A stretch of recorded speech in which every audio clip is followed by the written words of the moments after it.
L'avenir des stations, on continue à en parler avec l'invité du Journal des Alpes, Samuel Morin. Bonjour. Bonjour. Alors vous êtes directeur du Centre d'études de la neige à Météo France et au CNRS. Le département de l'Isère a présenté hier les résultats d'une étude qui mesure les perspectives d'enneigement à l'horizon 2050 et leur impact surtout sur les ressources des stations de ski. Alors que dit justement ce rapport sur l'enneigement futur? Que la neige sera une denrée rare à coup sûr? L'enneigement naturel est projeté à la baisse pour les décennies à venir. C'est quelque chose qu'on sait depuis longtemps. C'est quelque chose que l'on constate déjà aujourd'hui dans les enregistrements de long terme dont on dispose et que tous les modèles de climat projettent à la baisse pour le 21e siècle.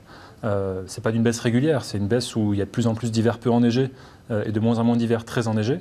Mais jusqu'à présent, toutes les études qui avaient été faites ne portaient que sur la neige naturelle.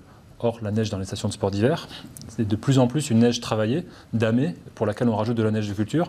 Et donc l'étude est la première à traiter explicitement le travail de la neige, qui est finalement une gestion courante de la ressource neige dans les domaines skiables, et permet de mesurer l'impact de la neige de culture dans les conditions actuelles d'équipement et dans les conditions projetées à l'échéance de quelques années par les domaines. Ça veut dire qu'on va vers le tout canon à neige dans le département de l'Isère, puisque l'étude porte sur le département de l'Isère. Alors l'étude a porté sur les 23 stations du département de l'Isère et les projections dont on dispose à l'échéance de quelques années indiquent qu'on va passer de 27 à 42% de la surface de piste équipée en neige de culture. Donc on n'est pas du tout à 100%, mais par contre 42% c'est une fraction importante des surfaces qui sont équipées et ça a une influence sur les conditions de fiabilité de l'enneigement dans les domaines skiables. Une influence également sur l'écologie et notamment les ressources d'eau. Ça fait partie de cette étude également. Alors l'étude a traité effectivement de la faisabilité climatique de produire de la neige et de finalement disposer d'un enneigement suffisant. Elle a traité aussi de la ressource en eau nécessaire pour la produire. On a pu calculer le volume nécessaire. On a pu calculer aussi, dans le cadre d'un autre contrat avec un autre prestataire, la disponibilité de la ressource.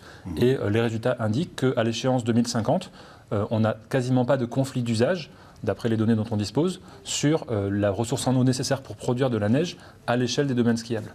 Globalement, il va falloir faire des investissements. On a compris que c'était essentiellement aussi dans les canons à neige, mais ça va être beaucoup plus facile pour une station comme les Deux Alpes ou l'Alpe d'Huez, qui ont des gros moyens, beaucoup plus difficile pour les petites stations de Chartreuse, par exemple, je pense. Oui. Quel est leur avenir à elles ? Alors, l'étude avait également un volet économique qui a traité justement des investissements à la fois en équipement de neige de culture et puis en équipement de retenue d'eau, des retenues collinaires pour disposer de l'eau et de stocker l'eau au moment où elle est disponible pour produire au moment où on en a besoin et où les stations en ont besoin pour produire.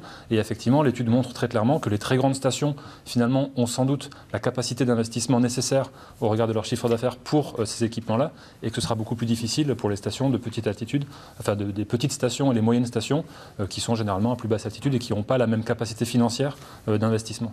Et alors on leur propose, on leur suggère d'investir dans autre chose que le tout neige pour les hivers futurs. Alors l'étude s'est attachée vraiment à traiter la question de la neige, mais elle s'inscrit dans le cadre d'un plan plus large qui est porté par le Conseil départemental de l'Isère, les contrats de performance Alpes-Isère, dans lesquels 60% des crédits sont fléchés pour la diversification justement. Et quelque part notre étude elle contribue à objectiver un petit peu le débat sans opposer la fiabilisation de l'enneigement et la nécessaire diversification du tourisme en montagne qui est déjà à l'œuvre et qui est amené à se renforcer à l'avenir du fait des conséquences du changement climatique et du fait de l'évolution finalement des attentes de la clientèle. Et merci à vous, Samuel Morin, d'avoir répondu aux questions. Et j'en profite pour vous donner rendez-vous ce week-end dans Dimanche Chaud Politique qui abordera l'avenir des stations de ski, dont nous venons de parler, dans toute la région Auvergne-Rhône-Alpes.